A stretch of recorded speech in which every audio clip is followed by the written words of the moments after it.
काम के भैया ध्यान दें। ठीक, प्रश्नावली आपकी स्टार्ट। कौन सी प्रश्नावली? 6.1 एक्सरसाइज 6.1 क्वेश्चन नंबर 1। देखिए, एक प्रश्न लिखा है किताब में आपके, आकृति में रेखाएं AB और CD बिंदु O पर प्रतिच्छेद करती हैं। पूर्ण विराम। यदि कोण AOC प्लस कोण BOE बराबर 70 अंश और कोण BOD बराबर 40 अंश, तो कोण BOE और प्रतिवर्ती कोण COE ज्ञात कीजिए। ठीक, ये प्रश्न आपकी किताब में दिया गया है, ये हमने बना लिया। देखिए, ये चित्र बना हुआ है। अच्छा, किताब में आपके AB क्या है? एक रेखा है। AB क्या है? एक रेखा है। अच्छा, AB आपकी एक रेखा है और CD भी एक रेखा है। ठीक, कितनी रेखाएं हो गई? 2 रेखाएं हैं ये, और दोनों रेखाएं बिंदु O पर काट रही हैं या प्रतिच्छेदित कर रही हैं।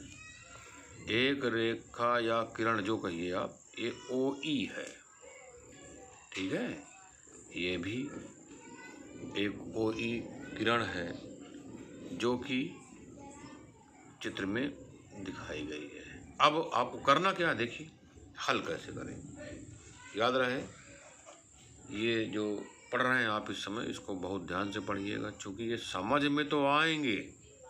ठीक, लेकिन आपसे कहा जाए कि इनको लगाओ, तो थोड़ा सा लगाने में आपको दिक्कत हो सकती है।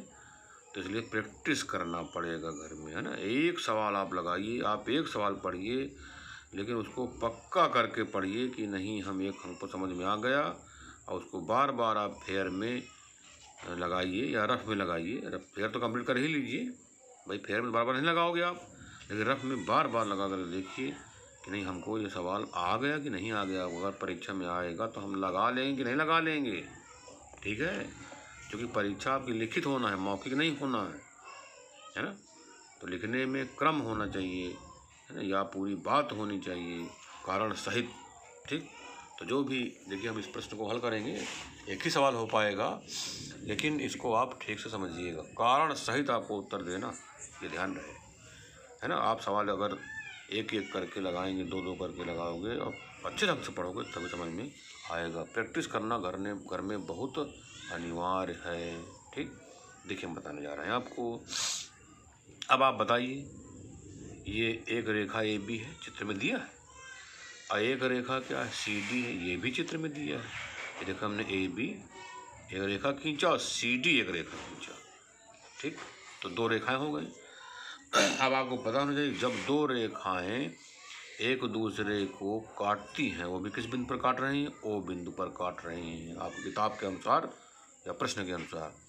जब 2 रेखाएं AB और CD एक बिंदु पर काटती हैं, तो शीर्षाभिमुख कोण क्या होते हैं? बराबर होते हैं। ये बात आपको मालूम होनी चाहिए, अर्थात ये वाला कोण इस कोण के क्या होगा? बराबर होगा। ठीक, अच्छा, कौन सा कोण किसके बराबर है? तो लिख दीजिए, चूंकि कोण AOC, ये वाला क्या नाम है इसका? AOC। अच्छा है, पढ़ लीजिए COA। जिस कोण की बात हो उसको बीच में रखा जाता है, तो इसकी बात करना है हमें O की, है ना। तो AOC कहें चाहे COA कहें, तो कोण AOC किसके बराबर है? कोण BOD के बराबर है। कोण BOD के बराबर है। ठीक है, या DOB के बराबर। क्यों बराबर है? क्योंकि ये शीर्षाभिमुख कोण है, ये विमुख कोण, इसीलिए बराबर है ये, क्योंकि शीर्षाभिमुख कोण क्या होते हैं? बराबर होते हैं। ये सबको मालूम होना चाहिए। देखिए, हम आपको सवाल एक ही बता रहे हैं, बहुत ईमानदारी से पढ़िएगा, ध्यान रहे ये। ठीक, अच्छा, ये वाला कोण इसके बराबर हो गया, ये पता है आपको पहले से, लेकिन याद रहे जो भी आप लिखेंगे कारण भी कोष्टक में लिखना पड़ेगा कि ये वाला कोण इसके बराबर है। तो क्यों बराबर लिख दिया आपने? ये देखो, कोष्टक में लिखा है शीर्षाभिमुख कोण है। शीर्षाभिमुख कोण होने के कारण क्या है? ये दोनों बराबर हैं, क्योंकि शीर्षाभिमुख कोण बराबर होते हैं। ठीक, अब आपकी किताब में साफ साफ लिखा है कोण BOD, देखो है ना, कोण BOD कितने का 40 अंश का, अर्थात ये BOD ये वाला कोण कितने का है 40 अंश का है। अब आप बताइए कोण AOC, ये क्या लिखा है कोण BOD, कोण BOD का मान क्या लिखा है 40, यहाँ हमने लिख दिया 40 अंश, कोई दिक्कत। तो कोण AOC बराबर क्या आ गया 40 आ गया, कोण AOC का मान क्या आ गया 40, अर्थात अगर ये 40 है तो ये वाला भी 40 होगा, ये निकाल लिया आप, ठीक। अब आपके प्रश्न में ये कहा गया है AOC और BOE, देखिए AOC ये वाला, अब BOE ये देखो A बना दिया, E बना दिया हमने, ये वाला कोण, ठीक। AOC और BOE इन दोनों का जोड़ क्या लिखा है 70 अंश, साफ साफ लिखा हुआ है। तो कोण AOC प्लस कोण BOE बराबर 70 अंश, है ना। ये तो क्या है, ये तो दिया है, ये तो प्रश्न में दिया है, ये हमने कैसे लिख दिया, चूंकि प्रश्न में दिया है तो पुस्तक में लिख दिया है। AOC का मान क्या निकाला, अभी जस्ट निकाला आपने 40 अंश, तो यहाँ लिख दे 40 अंश, तो यहाँ 40 अंश लिख दीजिए। 40 अंश धन क्या लिखा है कोण BOE बराबर 70 अंश, तो कोण BOE बराबर 70 अंश माइनस 40 अंश, भैया ये 40 घर जाएगा ना तो ऋण में हो जाएगा, कितना बच्चा 30 अंश। तो कोण BOE कितने अंश आया 30 अंश, चित्र में देखिए कोण BOE ये कितने का आ गया 30 अंश का, निकाल लिया आपने। अब आप बताइए आप किसका मान निकालना है BOE, भैया BOE तो हमने निकाल लिया, एक उत्तर तो हमें प्राप्त हो गया, ठीक।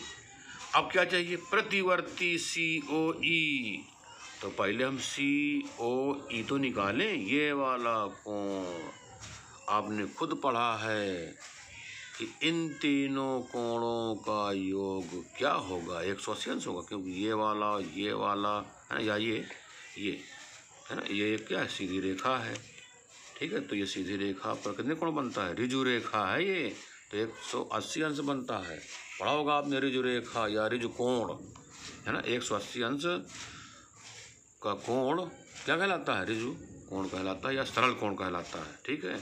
तो आप लिख दीजिए कोण AOC धन कोण COE धन कोण BOE बराबर 180 अंश, सब भैया देख लें। AOC ये वाला, फिर क्या लिखा है हमने धन COE अर्थात ये वाला, फिर क्या लिखा है धन कोण BOE अर्थात ये, तो भैया तीनों का योग क्या होगा 180 अंश होगा, क्यों होगा यहाँ लिख दीजिए सरल कोण, क्या लिखेंगे सरल कोण, कोष्ठक में लिख दीजिए सरल कोण, है ना, कारण लिखना पड़ेगा। अब आप बताइए AOC क्या निकाला आपने 40 अंश, कोण CEO तो पता ही नहीं है आपको, BOE ये निकाला है आपने 30 अंश बराबर 180 अंश लिख दिया, 40 और 30 क्या हो जाएंगे 70, तो कोण COE धन 70 अंश बराबर 180 अंश, तो कोण COE बराबर 180 अंश माइनस 70 अंश, भैया धन इधर चला जाएगा ऋण हो जाएगा, तो ऋण 70 अंश होगा कितना 110 अंश, तो कोण COE कितना निकाला आपने 110 अंश, ठीक है। तो सभी भैया ध्यान दें COE ये कितने का कोण हुआ 110 अंश का हुआ ये, ठीक। लेकिन आपको क्या निकालना है COE थोड़ी निकालना है, क्या लिखा है प्रतिवर्ती COE, अर्थात COE तो निकाल लिया, तो CEO का प्रतिवर्ती देखिए कोण COE, हाँ यहाँ लिख देगा प्रतिवर्ती प्रतिवर्ती कोण COE बराबर, ठीक। अब यहाँ एक समस्या आ गई कि प्रतिवर्ती कोण किसे कहते हैं, ये सबको पता होना चाहिए, अगर नहीं पता तो जान लो। प्रतिवर्ती कोण किसे कहते हैं, तो आप कहोगे 180 अंश से ज़्यादा और 360 अंश से कम वाले कोण को प्रतिवर्ती कोण कहते हैं। क्या बताया हमने? 180 अंश से ज़्यादा और 360 अंश वाले कोण को प्रतिवर्ती कोण कहते हैं। याद रहेगा? जैसे आपसे कहा जाए कि न्यून कोण किसे कहते हैं, तो क्या बताओगे आप? आप तो ये बताओगे ना कि 90 अंश से कम वाले कोण को न्यून कोण कहते हैं। ठीक। समकोण किसे कहते हैं? आप कहोगे 90 अंश वाले कोण को समकोण कहते हैं। ये पढ़ा होगा आपने अष्टम में, नहीं पढ़ा तो जान लीजिए अब। तो हम क्या बता रहे हैं आपको? प्रतिवर्ती कोण। प्रतिवर्ती कोण किसे कहते हैं? तो आप कहोगे 180 अंश से अधिक और 360 अंश से कम वाले कोण को प्रतिवर्ती कोण कहते हैं। अब आप देखिए, तो COE क्या है? 110 अंश हमको निकालना है प्रतिवर्ती। तो क्या करें? 360 से 110 घटा दें भैया, है ना। 360 अंश से कम और 180 अंश से अधिक वाले कोण को प्रतिवर्ती कहते हैं। तो प्रतिवर्ती कोण COE 360 अंश से 110 अंश घटा दीजिए, कितना जाएगा? 250 अंश। तो COE का प्रतिवर्ती क्या हुआ? 250 अंश। इस प्रकार आपका ये क्वेश्चन नंबर फर्स्ट अर्थात 1 पूरा हो गया। इस सवाल को आप ईमानदारी से वीडियो के माध्यम से देख करके लगाइएगा फेयर में। तो जब आप फेयर में लगा लीजिएगा, इसके पश्चात रफ में अगर आपको समझ में आ गया तो 2 बार अपने मन से बिना देखे हुए लगाइएगा, तभी आपको ये सवाल आएगा। अन्यथा परीक्षा में आ जाएगा तो आप नहीं लगा पाओगे। ठीक है। अगर प्रयोग कर लोगे घर में 2 बार रफ में तो लगा लोगे शेष फिर।